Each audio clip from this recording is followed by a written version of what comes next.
Baka it's a prank na naman. So yun guys, Mari TV nga pala. So magandang araw sa inyo lahat. So sa video ito is pinili kong i-stock ang YouTube channel ni Sir Onyot or Onyot Team Vlog. Ayan, ito po siya. Ito katabi niya si Stong, si Ricky Mumbai. So Sir Onyot, ito po yung sumalo kay Nanay Lorna at kay Ninita. Kasama niya si Ma'am Aya. So dahil nagtaka ako guys, nakita ko kasi yung post niya kanina dahil friend kami sa kanya sa itong account niya, doon sa main account ko sa Facebook, friend kami. So nakita ko itong post niya, ito 5 hours ago. Ito ay sa tanang pangutana bahin kang Ninita at angin ninyo sa mga post ni Sir Paul or Pugong Biyahero. So in Tagalog, sa lahat ng nagtatanong tungkol kay Ninita, abangan nyo sa mga post ni Sir Paul or Pugong Biyahero. So nagtataka ako, bakit kay Sir Paul or Pugong Biyahero pa abangan yung update tungkol kay Ninita? So ayun nga, dahil ng mga nakarang araw, lagi ako nanonood sa mga vlog nila. So ayun nga, may problema na si Ninita is ano na naman daw, sumama na naman sa lalaki. So noon, at Ariel lang yun ha, yung kay Ariel na sumama daw sa lalaki. So ngayon, kahit mga ilang araw na, ito na yung problema nila Nanay Lorna, nila Ma'am Aya, nila Onyot, kay Ninita na wala na doon. Umalis na naman ng bahay na walang paalam at pumunta doon sa lugar nung yun ba yun? Sorry guys, kasi hindi po ko pa kasi pinanood yung vlog ni Pugong Biyahero, hindi pa ako nag-search sa YouTube. Ito yung unang nakita ko, so dito muna ako. So nagtaka ako guys na kung bakit sa kay Sir Paul or Pugong Biyahero pa abangan eh. Kumbaga tatawagin na natin sila naman ni Sir Onyot at Ma'am Aya yung may hawak ngayon kay Nanay Lorna at kay Ninita. So minabuti ko kung ano ba talaga, dahil maraming katanungan sa isip ko, minabuti kong stock itong Facebook account ni Sir Paul na Pugong Biyahero, kung ano ba talaga, kung legit ba, kung meron bang mga post si Sir Paul tungkol dito sa post ni Onyot Team Vlog. So ito po yung Facebook ni Sir Paul. So dito, itong 3 hours ago, ayan, dito siya sa Cagayan. Nandiyan daw siya sa Cagayan de Oro City. So wala naman dito si yung kasama lang niya dito si Ralph, si PBT Peter Paul, si Sir Paul at si Onji, no? So dito na, kahapon pala, hindi kasi ako nakastock dito kahapon kay Sir Paul sa kanyang Facebook, Pugong Biyahero. Ayan, dito na nagpatunay, ito pala yung ibig sabihin doon sa post ni Sir Onyot na sa YouTube channel ni Sir Paul, abangan yung update tungkol kay Ninita. So may caption ito na hanapin si Ninita. So grabe nun, dito ako napabilib na grabe sa kabila ng nila, hindi pagkaunawaan noon nung ayun nga, alam naman natin lahat kung nangyayari, di ba? Kung bakit sila, kumbaga tatawagin na natin binitawan. Hindi naman talaga binitawan ni Sir Paul, pero yun na lang yung gamitin natin. Kumbaga nagkalayo ng landas yung mga ganun. So pinili pa rin ni Sir Paul na tulungan dito si Nanay Lorna. Siyempre iniisip pa rin ni Sir Paul dito si Nanay Lorna at siyempre si Ninita, dahil alam naman ni Sir Paul yung pag-iisip ni Ninita. Sila naman yung nakapag-discover talaga doon na ayun nga, yun pala yung status ni Ninita na left development nung nandun pa si Ninita sa Laguna. Complete ng check up yung mga psychiatrist, yung mga ganun, nung nandun pa siya kay Ma'am Nida. So talagang nag-alala din si Sir Paul. So ito yung ginawa niyang aksyon na para kumbaga tumulong na si Sir Paul sa paghahanap kay Ninita. Ayun nga, para mabawi, di ba? Kasi sa mga ganung pag-iisip ni Ninita, kumbaga delikado lalo na sa panahon ngayon, baka pagdisikitahan. Grabe, marami pa namang adik ngayon. Tapos si Ninita, babae pa. Tapos iba si Ninita kasi dumadayo ng lugar, no? Pumunta daw ng Cagayan, sobrang layo. So maraming salamat kay Sir Paul kasi tumulong talaga niya, no? Tumulong talaga siya kay Nanay Lorna. So nagbabasa ako ng comment. Ito, anong comment na ito? Ito, pinanood ko lang ang PB pag nagmi-mission lang sila. Pag about Chris Pao, so hindi na. Pag about Chris Pao, hindi na. So hindi pala fan si ate. Si ma'am sa Chris Pao, no? Pag may mission lang ni Sir Paul yung ipinag-aabangan niya. So sa kanya din yun. Iba-iba naman tayo, no? Respeto lang sa mga ganong mga sinasabi. Sa kanya-kanya tayong opinion.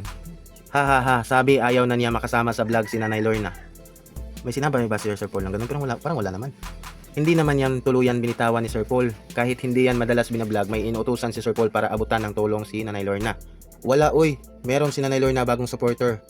3 tao na nagpaaral kay Ninita at may sahod na rin si Nanay sa YouTube channel pag sure, or yes guys, legit.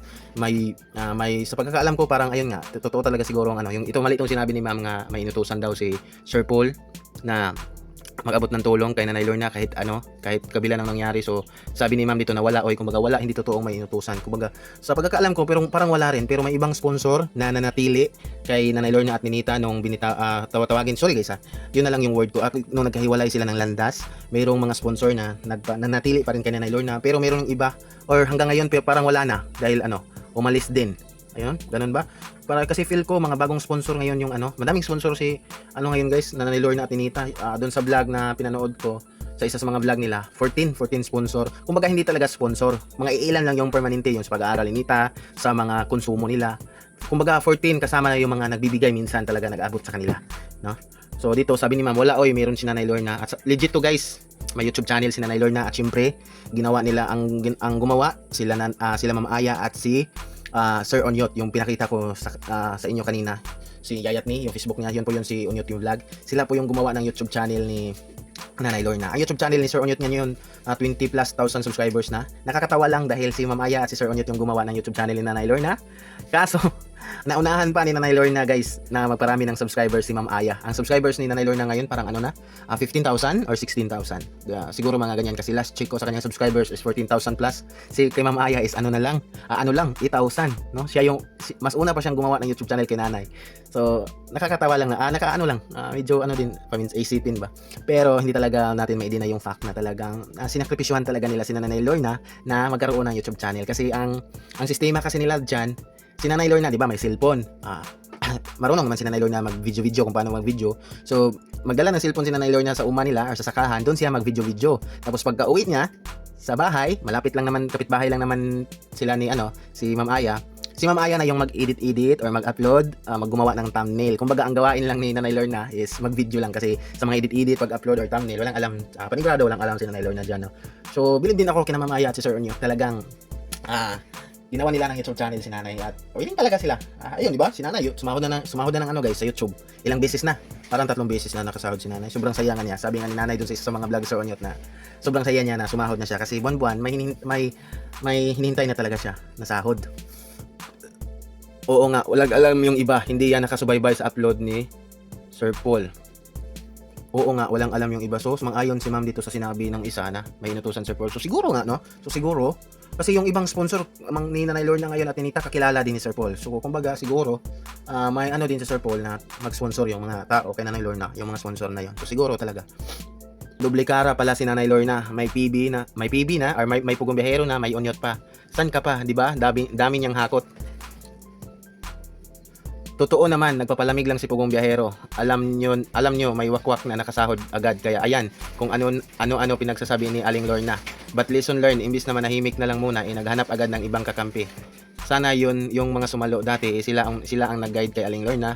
Kung ano ang tama, hindi ako bashers ni Aling Lorna, mabait si Sir Paul. Now, maintindihan na sana nila kung gaano magmahal ang isang Pugong Biyahero. So dito ma'am, itong nag-comment na ito, so ipagtanggol ko sila dito, Sir Onyot at ni Ma'am Aya, no? Dahil yung ang nangyari kasi dyan, hindi pa nagkahiwalay ng landas sila Sir Paul at Nanay Lorna. Nag-vlog na sila Sir Onyot kasama si Nanay Lorna, sila Ma'am Aya, nag-vlog na sila. Nangunguha sila ng bakit naman hindi natin i-acknowledge yun or unawain na lang ba? Kasi yung pagbablog nila Sir Onyot, dinadala nila si halimbawa doon sa may tilapyahan kasi Sir Onyot may malaking fish pond, may tilapia. Halimbawa, dinala niya doon si Nanay Lorna para manguha ng tilapia. So libre ulam na si Nanay Lorna. So, 'di ba? Yung isa naman yung gusto natin na matulungan noon si Nanay. 'Di ba? So libre na, save pa yung pera ni Nanay. So ganun din yung yun din yung gusto ni Ma'am Aya na matulungan din si Nanay Lorna, no? Sa mga time na yan guys, hindi pa naghiwalay ng landas si Pugong Biyahero at si Nanay Lorna noon. Binablog na talaga sila si Nanay Lorna ni Ma'am Aya at si Sir Onyot. Pero yung pagbablog nila is tinutulungan nila ni Nanay sa paraan na makakaya nila kasi lang din, simple lang din ang pamumuhay nila Sir Onyot at ni Ma'am Aya. So diyan, nung naghiwalay na ng landas, agad-agad lumapit mismo si Nanay Lorna kay Onyot at Ma'am Aya. Pero dahil sa nangyari nga ayun nga binitawan, napag-isip-isip nila ni Ma'am Aya at ni Onyot na ayaw nilang saluin si Nanay Lorna dahil baka anong isipin ng iba dahil hindi din gusto sila may makapag-alitan sila, lalo na si Peking Bombay kasi magkapitbahay lang sila tapos si Peking Bombay PB team. Kaso guys, si Nanay Lorna talaga yung pabalik-balik, humindi na si Sir Onyot, no? Nakiusap si Nanay na tulungan siya sa paggawa ng YouTube channel, magsama daw sila sa mga vlog. Nung binitawa yung nagkahiwalay ng landas na ito guys, si Sir Paul at si Nanay Lorna, natulungan siya. So humindi si Sir Onyot at pagkatapos humindi, doon naman si Nanay kay Ma'am Aya. So ilang araw daw yan, pabalik-balik si Nanay Lorna sa bahay nila Ma'am Aya at ni Sir Onyot para makiusap na tulungan siya. Kasi ayun nga, wala na siyang bumalik na sa dati yung buhay niya. So ayun, wala silang magawa kasi nga sila lang din naman yung magtutulungan, di ba? So wala silang magawa. So tinanggap nila ni Ma'am Aya at ni Sir Onyot si Nanay Lorna. So isa sa pinaka believe ko talagang ginawa dito kay Sir Onyot at Ma'am Aya guys is yung paggawa ng YouTube channel ni Nanay Lorna, di ba? Isipin nyo, hindi sa pang-aano ko sa kina Sir Paul ha. So isipin nyo ha, kung noon pa lang, kung may isa pa lang member ng PB team na nag-sacrifice or nagbigay ng time na kahit yun lang yung pinagawa nila ni Nanay Lorna noon, na mag-video lang si Nanay Lorna tapos isa sa member ng PB team, dahil alam ko merong mga member ng PB team na hindi bago sa kanila yung pag-edit, kumbaga maliit na bagay lang sa kanila. So kung meron lang isa sa kanila noon na nag-sacrifice na gawa ng YouTube channel si Nanay at si Nanay nang bahala lang mag-video, tapos sila na yung gumawa ng thumbnail at mag-edit. So imagine nyo na lang, no? Sa ilang taon na simula nung na-vlog si Nanay sa Pugong Biyahero, imagine nyo na lang, si Chris na ngayon 70,000 na yung subscribers niya. Imagine, ilang buwan lang simula nung nakatagpo sila ni Sir Paul. Si Nanay Lorna pa kaya, kung sa simula pa lang is gumawa ng YouTube channel, ilan ang subscriber ngayon ni Nanay? 300,000 na, di ba? Isipin nyo, mga nasa ganyan, 300,000 na. Sa sobrang ano na, tagal. Di ba? Malaki na din ang sahod sana niya. So hindi na sana aasa pa sa sponsor at kung ano, at may posibilidad pa na matuto na si Nanay Lorna mismo na siya ang hindi lang sa pag-video kundi siya na ang paggawa ng thumbnail at pag-upload. Kung meron sana sa isang PB team noon yung nag-sacrifice na gawa ng YouTube channel si Nanay, kaso wala. So ayan, isa sa mga binilib ko talaga dito kay hindi sa pagkakumpara guys kay Nanay Ma'am Aya at ni Onyot, ginawa nila ng YouTube channel si Nanay. Talagang sumahod na sa YouTube at 14,000 or 15,000 na subscribers ni Nanay. Kahit hindi gaano yung hindi magandang kuha yung vlog ni Nanay, no? Kasi nga yung cellphone siguro ni Nanay is hindi ganong quality, pero at least no, sinubukan talaga niya. So ayun, may resulta, sumahod na siya. Tama ka, ang mga member. Hindi niyo kasi alam yun guys, kasi siguro karamihan sa inyo na PB supporters is hindi na nagsubaybay kay Nanay Lorna simula nung naghiwalay sila ng landas ni Sir Paul. No, ako kasi nagsubaybay din talaga ako dito sa kanila, kina Nanay Lorna at kina Sir Onyot at Ma'am Aya. Pero hindi ako tumigil sa pagsubaybay sa PB team. Tama ka, ang mga member ni Sir Paul inutusan pa siya lang ang mga beneficiary kahit di binablog ni Sir Paul may inaabot na tulong. Minsan nga meron nandiyan naman si Edito, inaabotan din ng tulong. Siguro galing yun kay Sir Paul. Minsan din pinasyalan din ni Mang Ele si Nanay Lorna, kung napanood niyo sa vlog ni Mang Ele. Ito si Sir Aris, dollars is weaving, talagang inggit talaga to, ba talagang big deal niya yung kita. Kaya hindi natin guys, hindi na dapat pagtuunan yung pansin yung mga ganyan pagko-comment. Request ni Nanay Lorna, yan yung tumawag si Mylene kay Nanay Lorna at nagsabing ask daw ng help ni Pugong Biyahero na hanapin si Ninita na sa vlog ni Onyo TV. So ayun pala no. Nag-request pala, tumawag pala si Nanay Lorna. Doon siguro kina Ma'am Nida na nag-request sila ng tulong kay Sir Paul na hanapin si Ninita, no, natulungan sila sa paghahanap. So grabe ka. So isipin mo 'yun. So hindi naman ibang para kay Sir Paul, yung sila Nanay Lorna at Ninita, hindi na ibang tao 'yan. Kaya kung may mga ganyang problema, talagang hindi magdalawang isip na magtumulong si Sir Paul sa kanila. So yung iba kasi yung parang katoksikan yung dala eh. So pinagtanggol ko lang yun kanina guys, sila Onyo TV at Ma'am Aya, kasi maganda naman yung hangarin or ginawa nila kay Ninita, yung Nanay Lorna nung naghiwalay sila ng landas ni Sir Paul, di ba? Hindi naman sila yung dahilan kung bakit binitawan ni Sir Paul, or kumbaga hindi kasi binitawan yun eh. Hindi ko ma-explain kung ano yung tawag doon. Kumbaga lang sila, kumbaga cool off, no? Hindi naman sila yung rason, di ba? Si Nanay Lorna yung lumapit sa kanila nang humingi ng tulong. So ayun, huwag na tayong mambash. Bumilib na lang tayo supportan lang tayo sa ginawa ni Sir Paul at sana matagpuan nila si Ninita. Ay nako, tao nga naman, kitid ng pag-iisip. Karen, paano kung lumapit sila kay Sir Paul para hanapin si Ninita? Yes, totoo po yan. Ito po yung comment kanina. Sila daw mismo yung lumapit kay Sir Paul para tulungan sila sa paghahanap kay Ninita. Grabe itong si Aris, haters, bashers talaga ni Sir Paul, Yes, pwedeng tulungan maghanap ng walang series of vlogging at prank para may content. Kaya nga sila tinatawag na content creators, di ba? So malinaw ang sinabi mo content creator, not charity vloggers. That means hanap buhay, resources, pinagkikitaan using other people, innocent people, adversity. Di ba parang exploitation 'yon? Tapos may sinisweldo kang pera, or yun na nga yun. Iwan ko dyan, huwag na natin yung pansinin yan guys. Haters ni Sir Paul yan. Yes, dito po ako sa ngayon. Ayon kay ma'am. Puro kayo negatibo kay Sir Paul, lagi lang siya ang dinidiin nyo, Diyos mio. Dito ako kay sa ngayon kay ma'am, sabi niya, may awa din po ang Panginoon, ilayo si Sir Paul sa mga ganyang tao. Basta ang importante po, maraming natulungan si Sir Paul dito sa amin sa Davao City. Yes, yun po yung point. Yun po yung importante, no? Oo nga, kumikita si Sir Paul sa pagbablog, sa mga katutubo, mga ganyan. Pero wag na lang po natin yung isipin yung negatibong side na yan. Ang isipin na lang po natin na may natulungan, may tinulungan at may nabigyan ng opportunity para mabago yung buhay, mabigyan ng opportunity para makapag-aral na walang kakayahan na makapag-aral, no? Yung sistema nila na maagang binuntis, halimbawa si Mylene, talagang ay sinalba ni Sir Paul sa maagang pag-aasawa. So anong ginawa sa pagkaalala, anong ginawa ni Sir Paul? Talagang yung bayad, dahil si Mylene noon parang nabayaran na yun kasi yung pamamaraan nila. So talagang kinausap ni Sir Paul yung dato noon, so sarap, nakakamiss lang yung mga pangyayari na noon. Talagang kinausap ni Sir Paul yung dato, talagang para completely na mabawi niya si Mylene at talagang hindi na tuluyang makapag-asawa, kasi ayun nga, may gustong gawin si Sir Paul kay Mylene na gusto niya itong paaralin at tulungan, So ayun, ano na resulta, di ba? Si Mylene ngayon, ilang taon na lang magka-college na. So di ba? Walang sobrang bright, sobrang liwanag ang future ngayon ni Mylene at ni Russell. Isa din sana ito si Ninita kung hindi sinumpong ng kalandian. Ay, di, joke. Joke lang guys.